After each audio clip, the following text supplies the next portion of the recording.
Bismillahirrahmanirrahim. Assalamualaikum warahmatullahi wabarakatuh. Salam sejahtera dan salam Malaysia Madani. Tun Dr. Mahathir pernah berkata, manusia yang lemah sekalipun jika bersatu padu pasti akan dapat menggoncang dunia. Demikianlah kesannya perpaduan. Justru berdirinya saya di sini ingin menyampaikan pidato yang bertajuk Rukun Negara Menyatukan Rakyat Demi Kejayaan Bersama. Sekalung perhargaan saya hulurkan buat saudara pengerusi majlis, barisan hakim yang arif lagi bijaksana. Seterusnya, saudara dan saudari yang diberkati sekalian. Secara umumnya, rukun negara adalah ideologi kebangsaan Malaysia.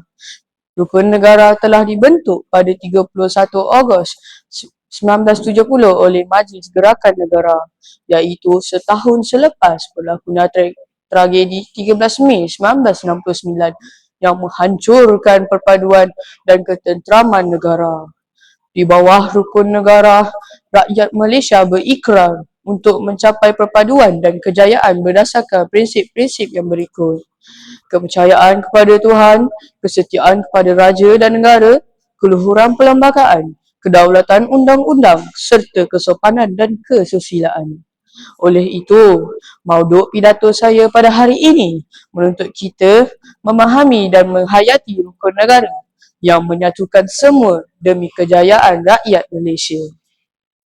Saudara-saudari sekalian, mauduk pertama, kepercayaan kepada Tuhan membawa kepada kejayaan rakyat. Manusia tidak boleh lari daripada kehidupan ingin bertuhan yang akan menjadikan kehidupan mereka ke arah kebaikan dan kebenaran. Rakyat Malaysia tanpa mengira agama yang meletakkan Tuhan sebagai tonggak teratas boleh dijadikan pendorong perjuangan dan pengorbanan yang tidak terhingga. Lihat sahaja ketika atlet negara mencapai kemenangan di persada dunia.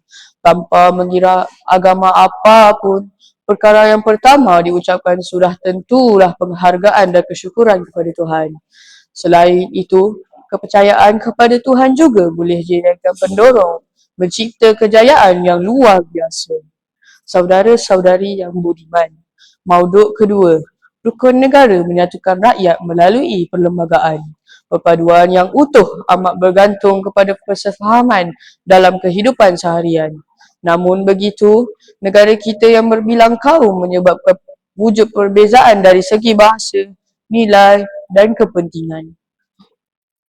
Di bawah keluhuran perlembagaan, rakyat perlu menerima, mematuhi dan mempertahankan keluhuran atau kemuliaan perlembagaan negara sebagai sumber perundangan yang tertinggi. Penetapan bahasa Melayu sebagai bahasa kebangsaan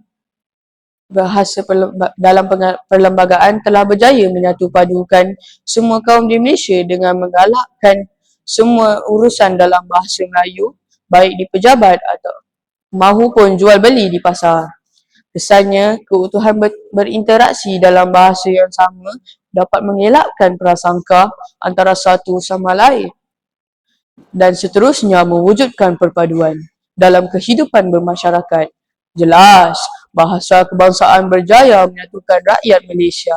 Saudara-saudari pendengar Bestari, mauduk ketiga, cabaran dalam menjiwai rukun negara. Kita sememangnya boleh mendabik dada mengatakan bahawa kita telah tahu sebab prinsip rukun negara. Namun, adakah benar kita memahaminya? Sejujurnya, kita tidak dapat menafikan bahawa penghayatan rakyat terhadap rukun negara masih lagi dangkal,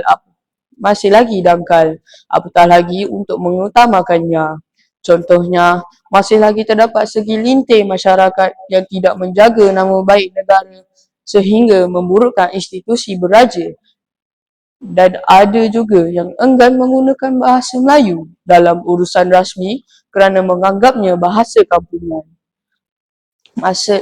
Masalah inilah yang menjadi cabaran yang perlu segera diatasi supaya tidak menjadi bara dalam masyarakat seterusnya menghancurkan perpaduan yang cuba kita bina ini. Masalah ini jika dibiarkan melarat mengancam perpaduan yang telah kita bina. Oleh itu, cabaran mengekalkan keharmonian perlu ditangani dengan sebaiknya ibarat menarik rambut dari tepung, rambut tak putus, tepung tak berselerak. Kesimpulannya, negara kita sangat unik acuannya. Keharmonian perlu dikekalkan demi kemakmuran negara. Jika benar kita mahukan sebuah negara yang harmoni, perpaduan hendaklah dikekalkan. Bangunlah, bertindak wahai anak muda.